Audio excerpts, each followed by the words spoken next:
Scientists at a military research facility in the UK say they are unable to establish whether the nerve agent used against a former Russian spy and his daughter was manufactured by Moscow. The news comes one day before Russia is expected to petition The Hague to analyze the mysterious substance for themselves. Russian President Vladimir Putin has denied any wrongdoing since the beginning and has slammed the investigation as a hoax. He told reporters at a news conference in Turkey on this day that he looks forward to Russian authorities being able to conduct their own investigation. This arouses astonishment, the speed with which an anti-Russian campaign was launched.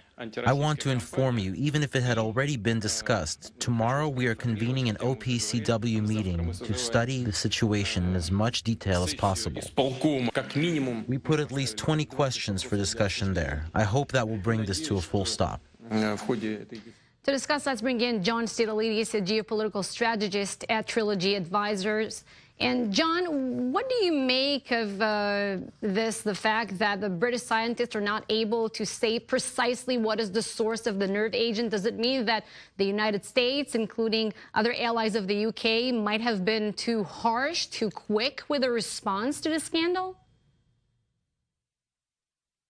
Well, first, I think it's important that we're clear that the task of the laboratory in the UK was not to place blame for who placed the nerve agent on Mr. Skripal and his daughter, but to determine what the agent exactly was and to confirm that it was, in fact, the Novichok nerve agent that everyone believed it's been for the last several weeks.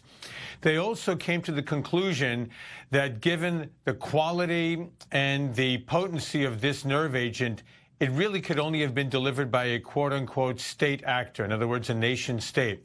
It was never their task to specifically assign blame. That's really the task of intelligence services using the information that's related to what the laboratory has determined. So we're not really dealing with a court of law type evidence over here, and I don't think that Putin really has a leg to stand on right now. This is a leader who's perfected the art of hybrid warfare. Recall that he's denied having Russian forces invade Ukraine. He's denied the shooting down, the responsibility for the shooting down of the Malaysian jetliner several years ago. Very skilled in the art of denial and making sure there's no clear evidence that leads back to him or anyone accountable to him. But John, assuming and let's just assume that, yes, it is Novichok. It was, say, produced by the Russians. Maybe it started there. Are there other avenues that this Novichok could have been brought to Great Britain other than the Russian government? Or is there underworld bosses or oligarchs or people of that ilk who might have had access to this? Well, I think the laboratory's determination that a state actor really could be the only party that delivers this means that you have to really deal with people that are extraordinarily experienced with years, if not decades, of work handling these kinds of sensitive agents. You can't simply hire a thug or a goon to go plant this and rub it on somebody's doorknob or insert it in someone's car. You need people who've worked for government agencies. Now, are there people who've worked in government agencies that don't any longer, that may be available for hire as mercenaries? Perhaps. But then you get into the issue of motive. And the motive for Putin and for the Russian government is very clear. They've been concerned for the last decade to decade and a half of former Russian intelligence agents that are now residing in the West, cooperating with Western intelligence agencies. And this could have been a very clear signal by Putin to former Russian agents: do not ever cooperate with Western intel agencies or you'll meet a similar fate. Well, speaking from Ankara today, President Putin said there were about 20 countries where such substances were made. But I want to ask you, on the backdrop of this poisoning scandal, President Trump spoke about President Putin today. He said, "I could have had a very good relationship with President Putin." A very good, not just good. What do you make of this? Is it a strategy of President Trump? Why do you think he's saying it now? Is it wise?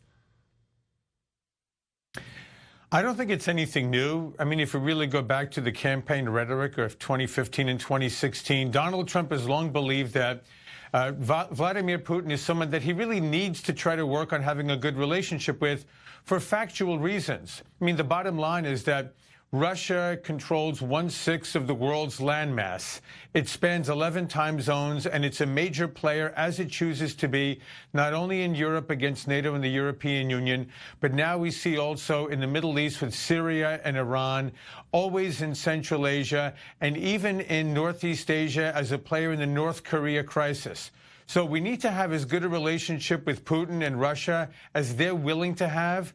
But we also have to look at other options and perhaps very retaliatory measures when Putin is acting in ways that are directly undermining world stability and American interests. Right. Well, at least in the near future, it doesn't seem like Trump and Putin are going to meet. John Sitilides, thank you for this. Striking workers have brought France's rail network to a standstill. They're protesting against President Emmanuel Macron's controversial new labor reforms. Plus, critics of Israeli Prime Minister Benjamin Netanyahu allege he canceled a deal to resettle tens of thousands of African migrants because he buckled under political pressure. But first, here's a look at some other stories making headlines across the Middle East.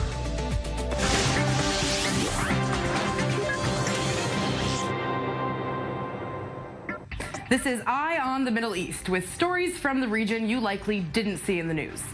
38 bodies of the 39 Indians who were kidnapped and killed by Islamic State militants in Iraq in 2014 were brought back to India.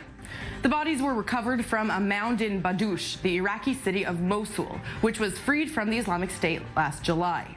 DNA tests had confirmed the bodies to be those of the construction workers who went missing from Mosul. Most of the workers were from the northern state of Punjab, where most of India's Sikhs live. Afghanistan's Taliban insurgents are starting to field high-tech gear that gives them an advantage over many government troops and puts U.S. soldiers in danger. According to the New York Times, stolen equipment, including night vision goggles, aiming lasers, and communications headsets, are making the Taliban more deadly, particularly at night. The Taliban doubled its number of nighttime attacks between 2014 and 2017. The International Olympic Committee announced 7 cities, including Turkey's Erzurum, have expressed interest in hosting the 2026 Winter Olympics. The cities will now enter a dialogue stage until October. It will elect the winning bid at its session in Milan in September 2019. Erzurum previously hosted the World University Games in 2011 and has some of the best winter sport facilities in the country.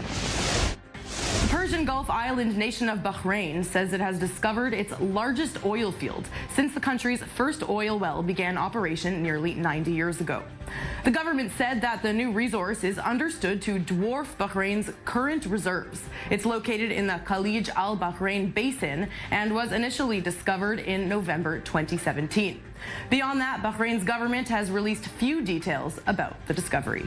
And that's it. There's a lot going on in the Middle East, so don't worry. We'll keep an eye on it for you. See you next time.